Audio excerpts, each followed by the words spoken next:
জাতত ব্ৰাহ্মণ, মোৰ কোনো জাতি নাই, মোৰ কোনো ধৰ্ম নাই, মানুহ হিচাপে আমি জীয়াব লাগে। এই ছিঙি দিলোঁ দেই, জয় জুবিন দা। আজিৰ পৰা আৰু নিপিন্ধো আৰু মানুহ মানুহ হৈ জীয়াই থাকক। আজিৰ পৰা হিন্দু মুছলিম বাদ দি মানুহ মানুহ হৈ জীয়াই থাকক। এইফালে ডাষ্টবিনত পেলাই দিব। সমূহ ৰাজ্যলৈ কি বুলি কয় এইটো অনুৰোধ, মানুহ মানুহ হওক, জাতি ধৰ্ম বাদ দিয়ক। কোন ছিঙি দিলে? আপোনাৰ নামটো? চান ভাগৱতী, SUN। হয়, কিয় ছিঙি দিলে আপুনি?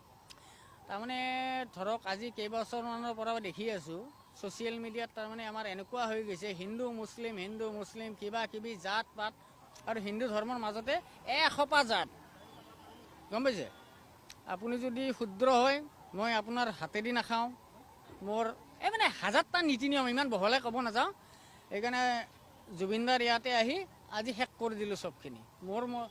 মোৰ ল'ৰাকো আজিৰ পৰা, মানে মোৰ ল'ৰা এটা আছে 6 বছৰীয়া, তাকো মই কোনোদিনা লগুণ নিপিন্ধাওঁ। আজি ছিঙি পেলাই দিলোঁ। মই সকলোকে আহ্বান জনাওঁ, মানুহ হ'বলৈ শিকক। প্ৰথম মানুহ হোৱাটো মানৱতা সকলোতকৈ ডাঙৰ ধৰ্ম, এইটো হ'বলৈ শিকক।